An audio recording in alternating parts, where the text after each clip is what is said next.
120 secondes. L'invité de la rédaction. Une étude britannique publiée hier révèle qu'il est possible de dresser un profil assez précis de la personnalité des utilisateurs de Facebook en fonction de ce qu'ils aiment.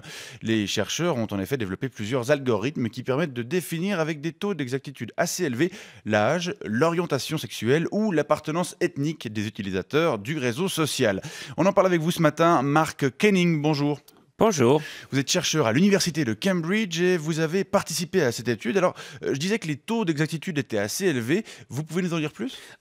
Quand nos modèles mathématiques ont affirmé qu'un utilisateur de Facebook était un homme, ils avaient raison dans 88% des cas. Et quand ils ont affirmé qu'il s'agissait de noirs, ils avaient raison dans 95% des cas. Et quand ils ont affirmé qu'il s'agissait de musulmans, alors ils avaient raison dans 82% des cas. C'est très, très élevé. Et comment ces méthodes mathématiques fonctionnent ? Alors, je vous donne un exemple en faisant manuellement ce que nos algorithmes ils font automatiquement. Alors, je prends un utilisateur de Facebook au hasard. Voilà, Patrick Harp. Patrick Harp. Oui, alors je vois que cet utilisateur like Jenna Jameson, Caden Cross, qui sont deux porn stars, vous connaissez naturellement. Bien sûr, Il like également le club de tuning de Payerne, le Fribourg-Gotteron, la bière, la chasse et une célèbre marque d'aftershave. D'accord. Alors, qu'est-ce qu'on peut déduire avec tout ça ?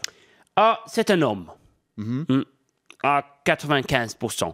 Ou alors c'est une femme homosexuelle, 4% de probabilité, ou une femme hétérosexuelle folle, 0,8% de probabilité, ou une femme perverse qui fait exprès de liker des choses absurdes pour biaiser notre étude, 0,2% de probabilité. En même temps, il suffisait de lire son prénom. Patrick. Patrick.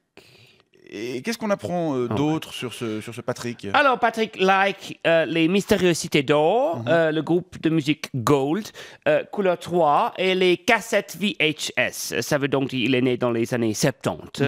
Il like aussi le UDC, la Scandinavie, les yeux bleus et les crèmes solaires avec un fort indice de protection. Il est donc blanc. Mais à quoi ça sert de savoir tout ça ? Alors, ça sert de lui envoyer de la publicité qui l'intéresse. Mais de la publicité, pourquoi alors, par exemple ? Pour des websites avec des MILF blancs. Et si Patrick Harp avait été noir et un peu plus âgé ? Alors, on aurait envoyé de la publicité pour des websites avec des Black Grannies. D'accord, donc votre étude permet d'envisager un ciblage très précis pour les annonceurs. Il semblerait aussi qu'elle permette de déterminer le QI des utilisateurs. Oui, c'est vrai ? oui, vous savez, le QI, c'est cette mesure scientifique de l'intelligence. Dans le cas de Patrick, je vois qu'il like Farmville, TF1, Laurie, Koei. Est-ce que 50 000 personnes vont aimer ça ? Et découvre enfin qui regarde ton profil. On peut donc dire qu'il est con. 82-83% de IQ.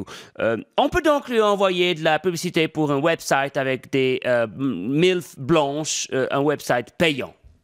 Et qu'est-ce qui vous aurait permis de définir un QI plus élevé ? On aurait pu dire ça s'il avait liké l'université de Cambridge, la musique dodécaphonique. Schoenberg. Oui, l'expressionnisme allemand. Fritz Lang. Oui, Théodore Adorno. Génial. Abracadabra ou l'Institut de recherche des écrits apocryphes de Copenhague. Là, on aurait pu dire qu'il avait 140, 150 de IQ. Et si ce Patrick n'avait pas été sur Facebook ? Alors, ça aurait voulu dire qu'il avait un IQ encore plus élevé. Grâce à tout le temps qu'il a à disposition pour faire autre chose que liker des pages débiles. Et ça aurait servi à rien de lui envoyer de la publicité, puisqu'il aurait été trop intelligent pour être sensible à la publicité. Heureusement, ces gens sont très rares. C'est vraiment intéressant tout ce qu'on peut apprendre sur Facebook et on vous remercie d'être venu nous en parler ce matin de cette étude de l'université de Cambridge à laquelle vous avez participé, Mark Kenning. J'aurais jamais imaginé qu'en analysant un profil Facebook, on pouvait deviner comme ça quel type de personnalité pouvait se cacher derrière. C'est fascinant, Internet, fascinant. Mais c'est dangereux. C'est un petit peu dangereux aussi, mais c'est fascinant. 120 secondes avec les magasins de chaussures Pompidop et Pompe Funèbre.